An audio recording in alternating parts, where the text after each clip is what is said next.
Imagine you're an archaeologist. Southern Iraq, 1922. For weeks, you've been digging through layers of dust, brick, ash, and collapsed walls, buried beneath thousands of years of history. You expect pottery, weapons, bones. Instead, you find homework. Student exercises, mathematical tables, teacher corrections pressed into wet clay by human hands 6,000 years ago. An entire educational system preserved from the ancient world. And suddenly, history stops feeling ancient, because this should not exist. The people who created these tablets were the Sumerians, the civilization many historians consider the first true civilization in human history. And the deeper archaeologists dug, the stranger the story became. The Sumerians did not appear primitive. They appeared organized.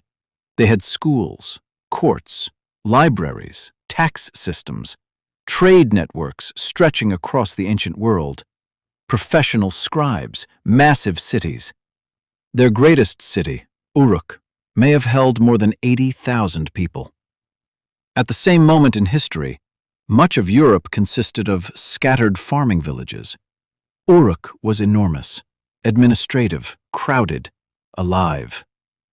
Historians call this moment the Uruk explosion, because from the archaeological perspective, civilization in Mesopotamia seems to emerge with shocking speed. Writing appears, government appears, law appears, advanced mathematics appears, massive urban planning appears. And the unsettling part is not simply how advanced it was, it's how complete it already seemed. Civilization normally evolves gradually. Hunter-gatherers settle near rivers, villages form, agriculture creates food surplus, surplus creates specialization. Over centuries, systems slowly become more sophisticated. The process leaves evidence behind. Crude beginnings, failed experiments, transitional stages. But early Sumerian civilization enters the historical record, already functioning at a remarkably high level. Even today, historians still debate how quickly this transformation actually happened, and whether earlier chapters of the story have simply been lost. Because when archaeologists search for the long developmental staircase leading towards Sumer, parts of it seem strangely missing. Look at your phone right now. Check the time. Every hour contains 60 minutes. Every minute contains 60 seconds. Every circle contains 360 degrees. That system came from the Sumerians. Instead of using base 10 mathematics like we do today, they built calculations around the number 60, a number extraordinarily useful for fractions, geometry, engineering, and astronomy. Mathematicians today still recognize how elegant the system is.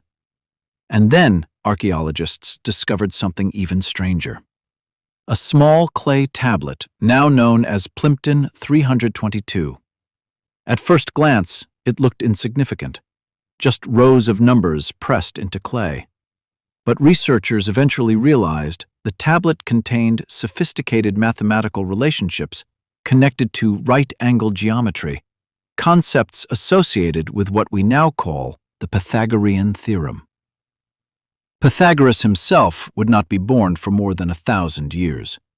The Sumerians understood geometry at a level far beyond what most people imagine ancient civilizations capable of.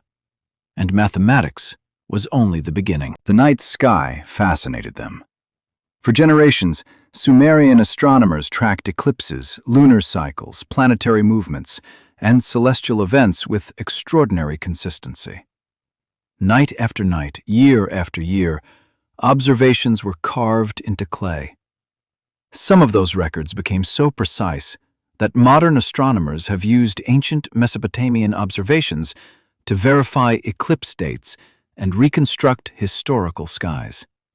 Without telescopes, without computers, without modern instruments, only observation, patience, and centuries of accumulated knowledge. Their tracking of Venus was especially remarkable, and this is where the mystery deepens. Because knowledge like this does not appear instantly. Civilizations usually leave developmental trails behind them. Egyptian hieroglyphics evolved gradually. Chinese writing evolved gradually. Nearly every major civilization shows visible stages of becoming more sophisticated over time.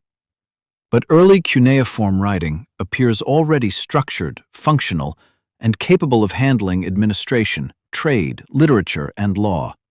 A complete system. And that system was used to build one of the earliest legal societies in human history.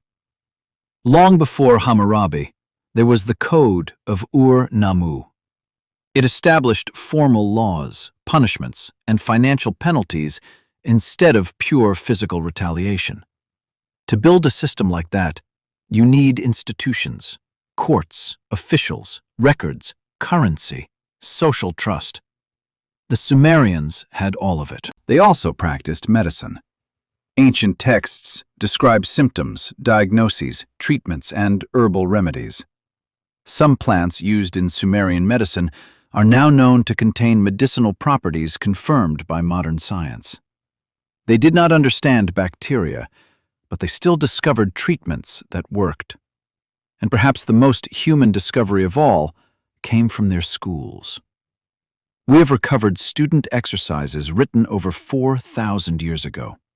Vocabulary drills, math assignments, teacher feedback. We even have surviving student complaints. One text describes a boy waking up late, rushing to school, forgetting his homework, being punished by his teacher, and arguing with classmates.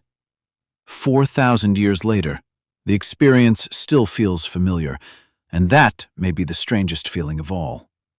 Not that the Sumerians seem alien to us, but that they don't. Which raises the question historians still wrestle with. How did all of this emerge so early?